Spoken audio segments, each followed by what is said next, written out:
Bonjour, bienvenue à tous sur la chaîne Réflexion Santé Naturopathique. Aujourd'hui et dans les prochaines vidéos, vous allez assister à des conférences d'élèves, d'étudiants en fin de formation, en fin de cycle, après 3 ans de formation dans la formation Alsace Naturopathie, la formation alsacienne de naturopathie que je dirige, et vous allez donc assister à l'aboutissement des travaux et de l'expérience qu'ont fait certains d'entre eux dans leur domaine. Bien sûr, ce n'est qu'un exemple de ce qu'ils ont appris et mis en place. Alors, les conférences, comme vous allez voir, sont de très bon niveau et vont apporter énormément d'informations à certaines personnes. Chaque conférence ne présente pas l'entièreté de tout ce qui a été fait, c'est trop compliqué puisque la conférence était limitée à 30 minutes. Mais si vous voulez des informations complémentaires sur les thèmes abordés, n'hésitez pas à nous joindre en passant par le site alsacenaturo.com. Voilà, je vous laisse avec cette première conférence qui concerne un accompagnement d'un patient en phase cancer, un accompagnement holistique fait donc par Cathy, comme vous allez le voir, et qui a apporté énormément. Vous allez voir, c'est un très bel exemple de collaboration entre ce qui peut se faire entre la naturopathie et l'allopathie, voilà, dans un magnifique parcours que je vous laisse découvrir. Juste un avertissement, je précise que ce qui est proposé en naturopathie dans un accompagnement de cancer ne se substitue pas aux traitements médicaux.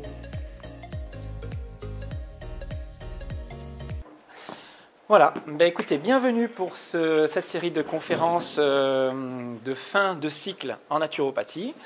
Et je vais vous laisser donc avec Cathy et le patient, entre guillemets, ou consultant qu'elle a suivi pour un accompagnement de cancer. Voilà, depuis 3 ans, donc on va tout vous expliquer. On te donne la parole. Merci. Bonne chance à toi, Cathy. Merci. Donc bonjour, je me présente, Catherine Charpentier, donc école de Jean Brice, naturopathie, d'Alsace Naturopathie. Et je tenais à vous présenter donc un sujet qui me tient à cœur puisque effectivement j'accompagne Bernard depuis 3 ans qui a un cancer de la prostate. Donc depuis le premier jour, depuis le jour où il a su, jusqu'à aujourd'hui. Voilà. Donc je vais peut-être le laisser en 2 minutes parler vite fait de son cancer. Voilà, pour vous en savoir un petit peu plus et puis je reprendrai après, quoi. Voilà. Donc je m'appelle Burkel Bernard, j'ai 58 ans, je suis né et je vis encore à Marmoutier, que vous connaissez peut-être, c'est du côté de Saverne. Je suis marié, 2 enfants, 2 garçons, 31 et 33 ans. Le plus jeune a des problèmes de santé depuis sa naissance. Donc il y a 3 ans, on m'a diagnostiqué un cancer de la prostate avec des métastases osseuses, ganglionnaires et hépatiques. Donc ça fait 3 ans que je suis en hormonothérapie. J'ai eu 20 séances de radiothérapie, 1 an d'immunothérapie. Là, vendredi, j'ai eu ma 19e chimio. Et après, j'ai encore un traitement pour les os, pour l'ostéoporose. J'ai un traitement pour stimuler le sang. Et puis, pour la suite, je vais redonner la parole à Cathy, qui est là pour ça. Voilà. Donc, vous l'aurez compris, j'accompagne Bernard en médecine parallèle. On parlera un petit peu du décodage biologique, mais qui suit des traitements très très lourds, du coup. Donc, je m'adapte en fonction de ces traitements et de sa demande. Donc, voilà. Donc, le sommaire, rapidement. Donc, qu'est-ce que le cancer? La prise en charge par la médecine traditionnelle, ce qui est le cas de Bernard. La prise en charge par la naturopathie. L'accompagnement naturopathique. Le décodage biologique, on va faire un petit peu. Et son témoignage, conclusion de ce que j'ai pu apprendre avec cet accompagnement.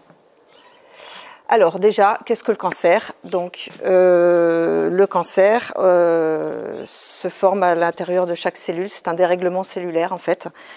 Il y a un dysfonctionnement des gènes, d'accord? Donc ça empêche la prolifération de cellules saines. Elles deviennent anarchiques, ces fameuses cellules, qui ne fonctionnent pas bien, et elles échappent au contrôle de l'organisme. Donc de ce fait, engendre pas mal de petites choses. Elles neutralisent les défenses immunitaires. Elles développent leur propre réseau sanguin, donc ça s'appelle l'angiogénèse. Pour se nourrir, en fait, elles ont leur propre réseau et elles se fournissent en oxygène, en énergie. Et c'est ce qui fait qu'elles sont anarchiques en même temps là-dedans, quoi. Donc elles sont complètement indépendantes des cellules saines. Donc elles accumulent des anomalies en envahissant nos tissus. Donc elles peuvent se propager d'un organe à un autre, ou pas, ou d'un seul organe. Elles se plaisent donc dans un milieu inflammatoire, acide, pauvre en oxygène. C'est pour ça qu'elles font leur propre réseau. Et par contre, ce qui les différencie vraiment d'une cellule saine, c'est qu'elles ont leur propre nourriture. Elles ont leur propre façon de se nourrir qui est complètement différente d'une cellule saine.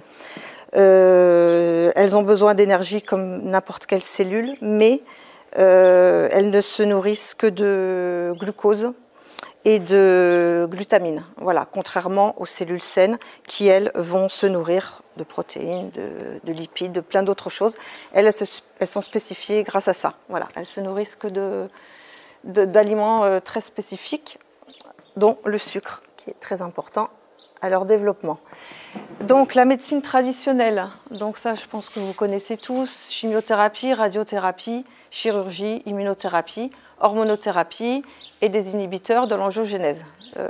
On en parlera. Donc moi j'accompagne Bernard sur pas mal de petites choses parce qu'il a de la chimiothérapie, de la radiothérapie et de l'hormonothérapie. Donc ça fait quand même pas mal de petites choses, pas mal d'effets secondaires. Donc c'est le but aussi, avec la naturopathie, d'accompagner sur les effets secondaires qui sont pas moindres, surtout en chimiothérapie. La chimiothérapie, donc, elle consiste à cibler les cellules cancéreuses pour éviter la prolifération, la multiplication. Le problème, c'est qu'elles attaquent aussi bien les cellules saines que les cellules cancéreuses. Donc forcément, elles détruisent toutes les cellules de l'organisme. Donc là, de lourdes conséquences, on verra ça après. La radiothérapie qui détruit les cellules tumorales donc par irradiation locale. Donc là, ça tue l'ADN de la cellule, mais c'est local. Donc ça va engendrer éventuellement un petit œdème, une petite brûlure, mais les conséquences sont moindres que la chimiothérapie. Et tout ça, moi, je le constate avec Bernard, qui a subi un peu toutes ces petites choses. Ensuite, la chirurgie, donc c'est la tumérectomie. Donc en fait, on fait l'ablation de la tumeur. Alors, pas d'effet secondaire, si ce n'est les conséquences d'une opération, comme toute opération, hein, cicatrice, petites choses comme ça. Donc ça, Bernard n'en a pas eu. Ensuite, l'hormonothérapie. Donc c'est pour les cancers hormonodépendants, dont celui de Bernard. Parce qu'il faut savoir que le cancer de la prostate est un cancer hormonodépendant. Donc il y a en plus en traitement une hormonothérapie qui est mise en place, qui est lourde aussi de conséquences. Je dirais que pour Bernard, c'est ce qui lui engendre un petit peu plus d'effets secondaires, même en accompagnement. Voilà, on en reparlera aussi. Et les inhibiteurs de l'angiogénèse, qui est donc, on a vu tout à l'heure, la tumeur fabrique des vaisseaux sanguins pour s'alimenter en dioxygène. Et du coup, le traitement est d'inhiber tout ça pour éviter que la cellule puisse se nourrir. Voilà, grossièrement ce que ça peut être. Ensuite, donc la prise en charge par le naturopathe, la naturopathie. Donc, on peut accompagner la personne dès l'annonce de la maladie. Ça, c'est ce qui s'est passé avec Bernard. Il est tout de suite venu me voir. J'étais à l'école ici, je venais de démarrer. Il est tout de suite venu me voir. Donc, sur un plan tout au début émotionnel et psychologique, forcément. Après l'annonce de la maladie, c'est toujours un traumatisme, plus ou moins bien ressenti par la personne. Donc notre rôle à nous, c'est de la rassurer, de lui enlever le doute. Ça, c'est très important, parce qu'à ce moment-là, c'est la représentation que va se faire le malade de ce qu'on lui annonce de sa maladie. Donc c'est ce qu'on appelle en naturopathie le conflit de diagnostic-pronostic. C'est la représentation que la personne va se faire de cette annonce. Qu'est-ce que j'ai ? Je vais mourir, je vais pas mourir. Voilà, c'est le pronostic diagnostic. Voilà. Ensuite, donc on l'écoute, surtout l'écouter, avoir son ressenti, lui demander comment il perçoit sa maladie, ce qu'il a ressenti, enfin ce qu'il reçoit. Travailler sur ses paradigmes aussi, pour moi assez important, après avoir en fonction des personnes. Et surtout, inverser ses croyances. Donc ça, c'est quelque chose qui pour moi est très important, mais qui l'a été beaucoup moins pour Bernard, par exemple. Je n'ai pas réussi à inverser ses croyances. C'est comme ça, il a un cancer, c'est fatal, je vais mourir. Voilà, ça c'est le ressenti de Bernard. Donc moi, j'ai travaillé avec ça, avec ses croyances, on va dire, voilà, qui sont toutes différentes. Mais je lui ai quand même expliqué tout ce qu'on a pu voir en décodage, que c'était la réponse de l'organisme à un conflit vécu seul dans l'isolement qui enclenchait une maladie à un organe donné, qu'on va voir un petit peu plus tard. Donc, on essaye aussi de trouver le conflit, donc par ce fameux décodage. C'est pas forcément évident, hein. Pour Bernard, pour moi, ça a été tout de suite flagrant. Connaissant ses enfants, je savais tout de suite ce qu'était son conflit. Je lui en ai quand même parlé. Et donc, on peut aussi le conseiller pendant le traitement. Donc, il y a deux choses pour le traitement. Il y a sur le plan physique, hein, tous les effets iatrogènes qu'il peut y avoir avec tous ces traitements qu'on leur donne. Et sur le plan alimentaire. Ça, pour moi, c'est les deux choses indispensables. C'est les deux choses sur lesquelles on a travaillé avec Bernard, donc l'alimentation et sur tous les effets secondaires, voilà, qu'il a pu ou qu'il n'a pas eu. Après l'arrêt, on peut aussi conseiller quelqu'un qui a terminé son traitement, qui est en rémission, qui est guéri, pour justement qu'il n'y ait pas de rechute. Donc il peut y avoir un accompagnement aussi psychologique, alimentaire, et pour éliminer les toxines donc, qui a accumulé pendant des années avec plein de traitements de la médecine traditionnelle. Voilà. Donc en naturopathie, la première chose que j'ai fait pour Bernard, c'est l'accompagnement des effets secondaires. Parce qu'avec tous les traitements lourds quand même qu'il a eu, il y avait beaucoup de choses à revoir, parce que c'est quelqu'un, je vais dire, c'est un fils d'agriculteur, mais c'est quelqu'un qui aime bien manger, qui aime bien boire, qui aime la vie.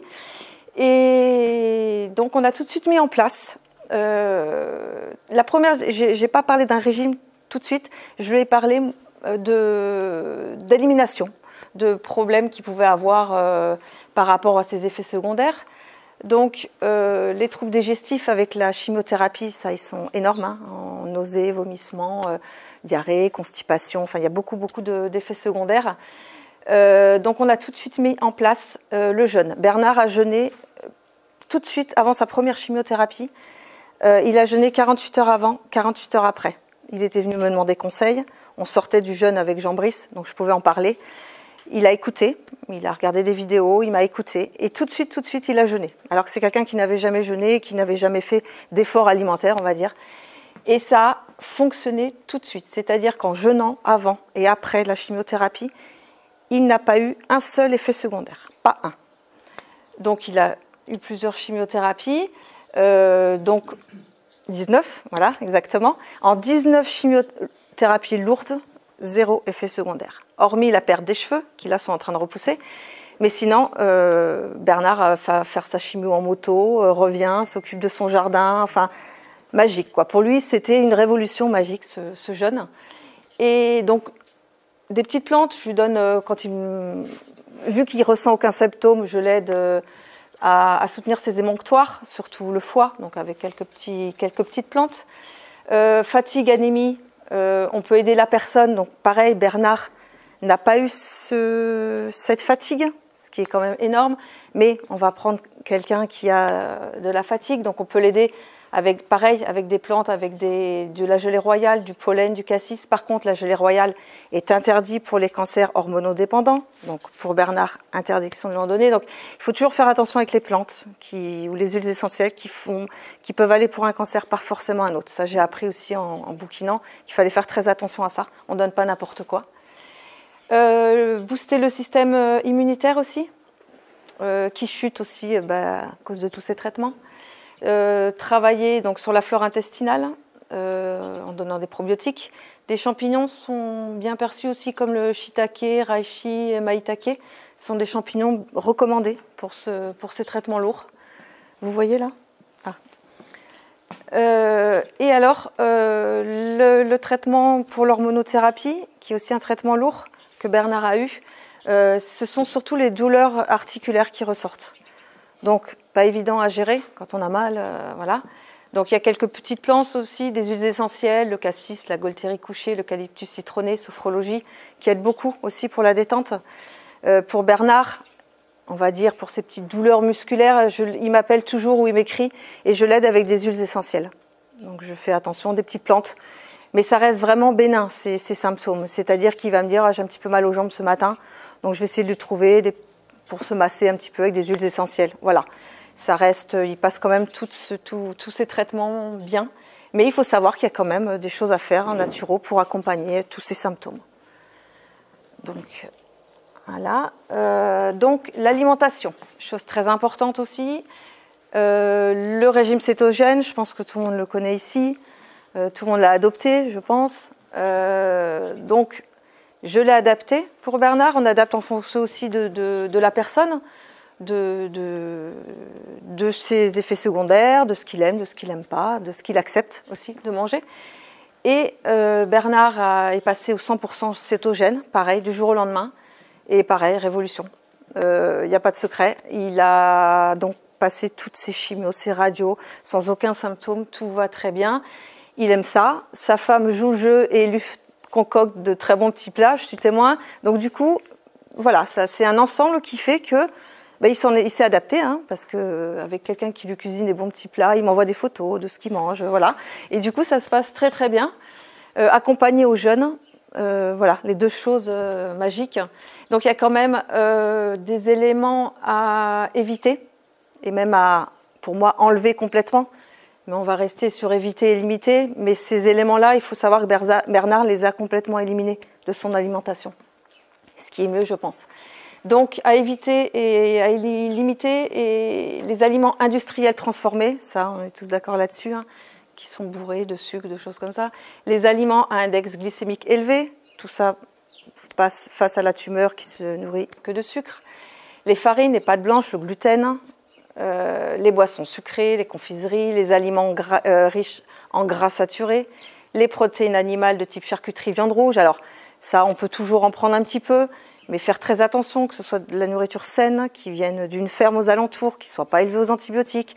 Donc ça, Bernard n'est pas à la base très viande, mais il se fait plaisir avec une bonne petite viande rouge de temps en temps. Enfin voilà, mais des bons produits et qui sont à éviter. Les produits laitiers, pour moi, à bannir. C'est ce qu'a fait Bernard. Voilà. Alors, un petit peu de fromage de chèvre de temps en temps qu'il va chercher à la ferme, mais il a aussi complètement banni le laitage de son alimentation. Les huiles industrielles extraites à chaud, les aliments cuits au barbecue, fumés, grillés, très mauvais. La consommation ou la surconsommation de sel, on peut toujours en garder un petit peu. La consommation d'alcool, donc un bon verre de vin rouge, pourquoi pas, si on ne peut pas supprimer, chose que Bernard fait, voilà, donc il a gardé ça, ce que je trouve bien. Et limiter le café, voilà, c'est pas quelque chose, ça fait monter la glycémie, c'est pas top, quoi, voilà. Après, c'est à adapter, on est d'accord, en fonction de chacun. Ensuite, l'accompagnement naturopathique. Donc, on va, ce que je viens de vous dire, préférer. Donc, il faut que la nourriture soit de qualité et biologique. C'est pratiquement indispensable. On va préférer les poissons, de préférence petits et gras, qui sont riches en oméga 3. La volaille, pareil, bio ou qui vient d'une ferme avoisinante, mais pas de la viande d'élevage, ça sert à rien. Et c'est mauvais, c'est nuisible. Les huiles première pression à froid, consommées crues de préférence. Donc les légumes frais de saison. Les fruits de saison à enlever en fonction du cancer. Moi, j'ai une amie qui avait un cancer et qui était devenue diabétique. Donc il fallait aussi enlever les fruits. Donc ça, c'est adapté. Bernard en mange. Il a un jardin, il a quelques fruits, quelques baies. Donc pourquoi pas des fruits rouges. Des herbes fraîches, des épices, des aromates qui vont remplacer certains, des condiments, du sel, des choses comme ça. L'ail, l'oignon.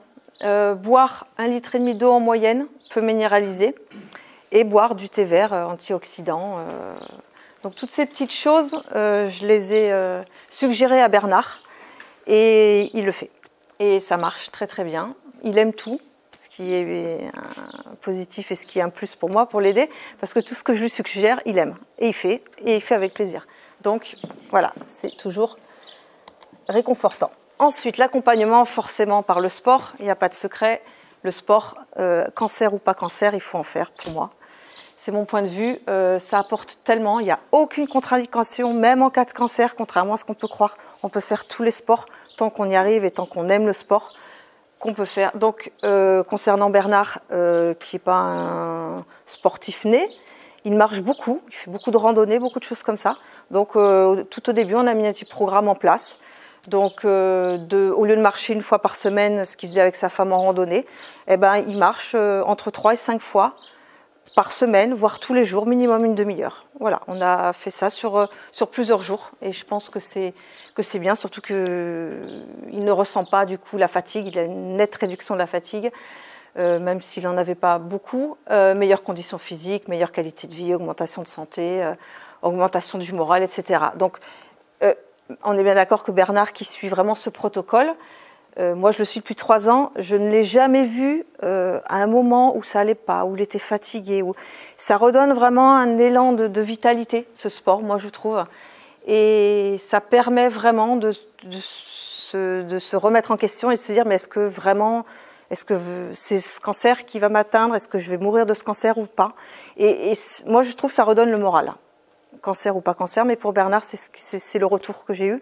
Ça redonne le moral et ça évite d'écouter tout ce que peuvent nous dire les oncologues. Comme on a dit à Bernard, vous avez un cancer, vous allez mourir. Oui, on va tous mourir. Quand? On ne sait pas. Voilà. Donc voilà, j'ai le petit programme de 3-5 fois par semaine et adapter le sport. C'est vraiment, donc Bernard, c'est que la marche, et ben c'est très bien. On l'adapte en fonction. Alors, on va passer au décodage biologique. Je précise que j'ai beaucoup parlé avec Bernard et que Bernard n'adhère pas du tout au décodage biologique. C'est son choix. Chaque personne est différente. Il m'écoute gentiment, mais il n'adhère pas. Mais voilà, il n'y a aucun souci. Donc, ça fait 3 ans que je fais sans ce décodage. Il sait. J'ai essayé de lui faire lire quelques pages d'Hammer. C'est non. C'est non. Voilà. Tu as lu quand même, oui, mais voilà, tu n'as pas adhéré. Donc, voilà. Donc, je m'adapte, je lui en parle, parce que pour moi, ça fait partie de l'accompagnement. Mais bon, comme quoi, chaque personne est différente. Donc, le décodage biologique. Et si le cancer était la solution parfaite pour mon cerveau? Et si le corps mimait une solution à mon conflit pour rester en vie? Et si notre cerveau était programmé pour assurer notre survie organique?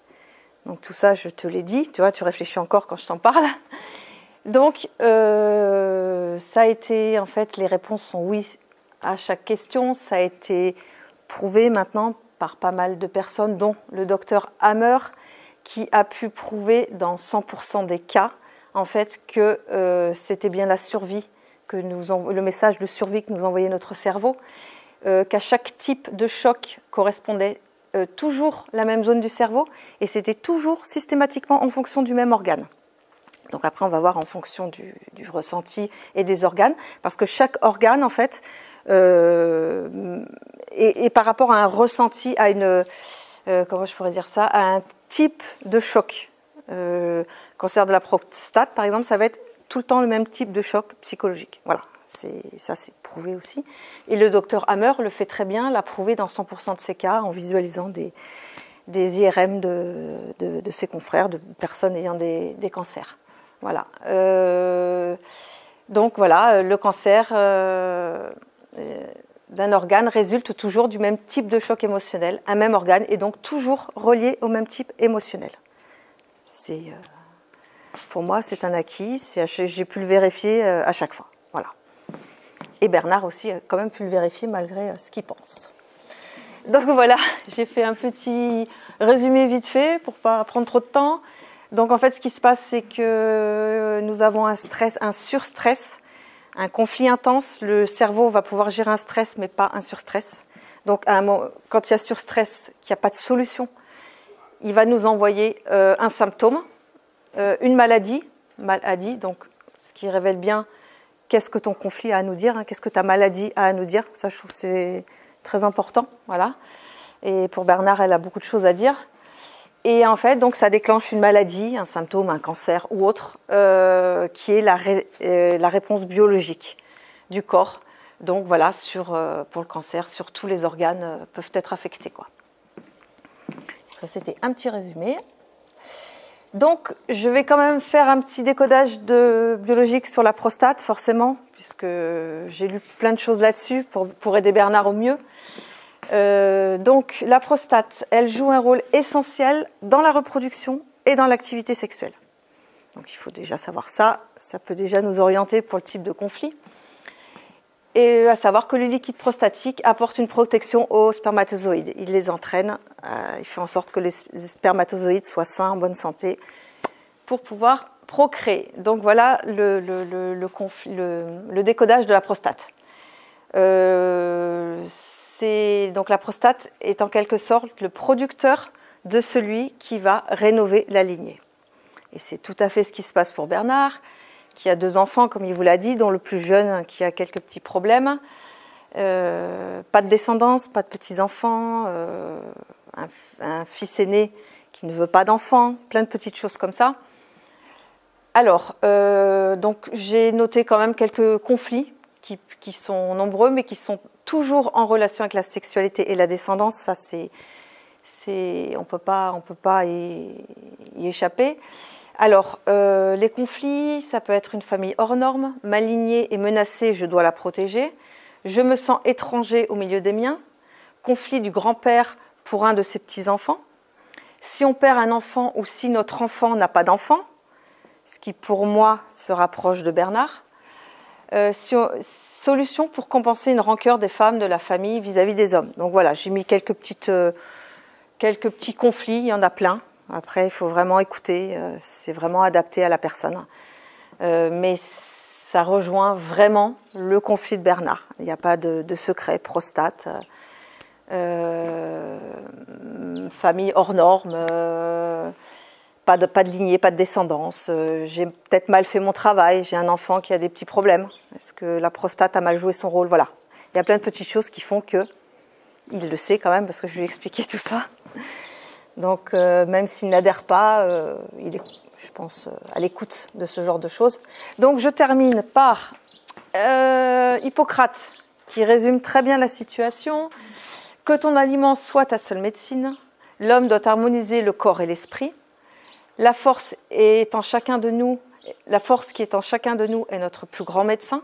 Si tu es malade, recherche d'abord ce que tu as fait pour le devenir, ce qui est très important.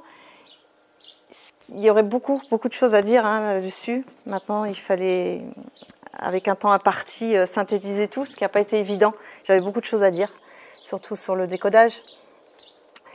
Donc, la conclusion, donc la chose la plus importante, on va accompagner la personne tout simplement en fonction de son cancer, de son ressenti, de sa demande. Voilà, ça c'est ce que j'ai pu faire. Moi, je vous dis ce que mon ressenti, c'est que ça a confirmé ma volonté de sincèrement vouloir me spécialiser dans l'accompagnement d'une personne en phase de cancer. Je voulais me spécialiser dans quelque chose. Je me suis dit, je verrai avec le temps. Je verrai en fonction parce que j'accompagne pas mal de personnes de ma famille sur des petits bobos de tous les jours. Et ça fait 3 ans. Ça me paraît tellement simple, fluide. Alors c'est peut-être parce que Bernard est un bon élève, j'en sais rien. Mais ça me paraît fluide, ça me paraît simple d'aider et de voir les résultats surtout. Parce que quand on voit Bernard qui, pas une fois en 3 ans, m'a dit « Oh là, j'ai une baisse de morale, je vais pas bien ». Bernard est là avec plein de symptômes, plein de choses, mais complètement silencieux. Et du coup, ça a été très enrichissant pour moi, forcément, de l'accompagner. Et j'en ai tiré une réelle satisfaction personnelle, puisque tout va bien aujourd'hui, quoi. Tout va bien. En accompagnement avec la médecine, il n'y a pas de... Je dis bien que je suis en parallèle à la médecine. Mais voilà. Donc, j'ai juste rajouté une petite chose, c'est que vous, ceux qui suivent l'école de Jean Brice, savent qu'on peut anticiper et éviter la maladie, qui reste un conflit. Donc, pour éviter ce surstress ou ce conflit, pourquoi pas parler de ce qui nous gêne, chercher nos stress, nos traumatismes que nous avons gardés, qu'on a enfuis profondément. Alors, ça peut venir de l'arbre, ça peut venir de plein de choses. Vider son sac, thérapeute, quelqu'un de la famille, parler, vider, ne pas garder les choses pour soi, parce que des fois c'est inconscient, on ne se rend pas compte. Il faut vraiment parler, rechercher et mettre en place quand on trouve le conflit. Alors là, c'est pareil, on pourrait en parler pendant des heures, mettre une solution pratique, mais vraiment, pour moi, on peut enrayer, on peut éviter la maladie. Voilà. Donc voilà mon thème. J'espère que ça vous a plu, que ça vous a apporté des choses. Ça n'a pas été facile de synthétiser, parce qu'il y a beaucoup de choses à dire, vous vous en doutez. Mais bon, ça a été le fait d'accompagner Bernard. Ça prouve que ça marche. Il n'y a pas de secret. Et je pense que vous en êtes tous et toutes convaincus. Mais voilà, je tenais à en parler parce que c'est quelque chose qui me tient à cœur et qui m'a aidé même à grandir. Et je voulais juste, Bernard, peut-être, je ne sais pas si tu as un ressenti par rapport à l'accompagnement. C'est quand même important, on n'en a pas parlé avant, je vous promets. Mais qu'est-ce que ça t'apporte ? Est-ce que ça t'a apporté quelque chose, du plus, du moins, je ne sais pas. Voilà.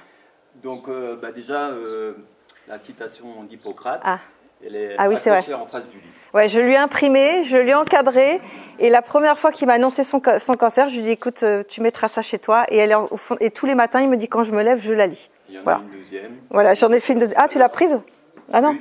Vas-y. Ouais, je lui en ai fait deux que je lui ai... Ouais, vas-y. Donc pour moi, l'accompagnement de Cathy depuis 3 ans, c'est les huiles essentielles, les conseils alimentaires. C'est elle qui m'a incité et surtout convaincu de pratiquer le jeûne. Mais c'est aussi, surtout, elle m'a fait comprendre qu'il faut que j'écoute mon corps. C'est surtout ça. Elle m'a aussi... je me pose des fois la question pourquoi je suis tombé malade ? Qu'est-ce que j'ai fait pour devenir malade ? Donc il écoute quand même un peu, le décodage. Voilà. ça rentre à force. C'est Hippocrate, oui. Voilà. Donc, c'est bien ancré. Donc il y a un autre tableau qui est accroché aussi en face du lit, c'est écoute ta maladie, tu t'écouteras. Accueille ta maladie, tu t'accueilleras. Ainsi, lorsque tu t'écouteras, lorsque tu t'accueilleras, tu changeras. Et devenant toi, la maladie disparaîtra, ton chemin enfin apparaîtra. Voilà ce que je lis tous les matins. Voilà, j'avais fait de petits tableaux. Donc j'aimerais remercier Cathy pour son accompagnement. C'est moi qui te remercie d'accepter tout ce que je te demande. Non, mais c'est voilà. Je trouve qu'elle a bien assuré, non? Voilà, encore merci. Mais c'est moi qui te remercie. Ma coach santé. Ouais, il m'appelle coach santé, voilà. Comme ça, son petit mot. Et merci à vous de m'avoir écouté. Voilà. C'est pas fini. Si vous avez des questions. Ok, alors on y va. Questions. Alors, questions-réponses. Je pense que Bernard, peut-être, si vous avez des questions ciblées pour lui aussi, vous pouvez. Bien sûr. Et puis, oui. J'ai une question sur la mise en place du jeûne, justement. Ouais. Donc, tu disais 48 heures avant, 48 heures après les chimios, si je oui. ne me trompe pas, c'est ça? Oui. Et les chimios, c'est tous les... Alors, toutes les 3 semaines pour Bernard, à savoir que on a adapté, parce que Bernard, la première chimio, a jeûné en tout 1 semaine. Donc pour un premier jeûne, je trouvais que c'était beaucoup, mais comme il n'avait pas eu d'effet secondaire, on a adapté. Et grosso modo, 48 heures avant, 48 heures après, ça suffit largement. C'est pas la peine de jeûner pendant 7-8 jours, quoi. Donc il reprend progressivement l'alimentation. Mais c'est toutes les 3 semaines, donc il fait un jeûne toutes les 3 semaines J'en ai fait 25. Voilà, et il fait par contre du jeûne intermittent pour tout ce qui est hormonothérapie. Et ça joue très très bien, ça marche très bien pour ses douleurs articulaires et tout. Il fait du jeûne intermittent, donc lui c'est le soir, il ne mange pas le soir. Et ça fonctionne très très bien aussi, quoi. Et vous avez le sentiment d'avoir le temps de récupérer entre les chimios vous vous alimentez plus ou qu'est-ce que Non, je ne change pas mon alimentation. Donc les chimios, c'est toujours le vendredi. Moi, j'arrête de manger le jeudi et j'ai repris ce matin. Donc ça ne fait pas tout à fait 48 avant, 48 après, mais ça fait vers les 70 heures. Quoi, à savoir que là, vendredi, il était en chimiothérapie. Hein, voilà. Et que ce soir, il nous a invités à manger chez lui. Voilà. Donc pour vous dire que tout va bien. La chose que j'ai faite, je suis allé sous le cerisier, j'ai mangé des cerises. Voilà.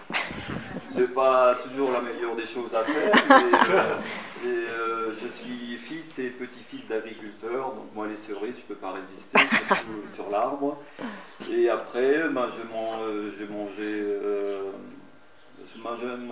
j'ai mangé une bacro ce matin au petit déjeuner avec du pain au levain et puis je mange un peu de pain quand même. Il mange du... Il y a des choses qu'on ne peut pas supprimer chez quelqu'un. Donc Oui. il est passé au pain, au levain, bio, J'avais voilà. complètement Mais arrêté le pain pendant une période assez longue, mais actuellement je mange de nouveau du pain bio au levain et du courgette, des poivrons, de temps en temps du fromage de chèvre. C'est tout. Ça passe bien. Avec des protéines animales. oui. Oui. En plus, hein. Mais il va à la ferme, enfin il Oui, mange oui, des bonnes super. protéines animales, Super. donc Ok. il a arrêté la viande de supermarché, quoi. Voilà. Ok, Il une fait autre bouffer. question. En fait, elle la rejette, mais elle aime l'acidité du coup. Non. Si elle en rejette, non.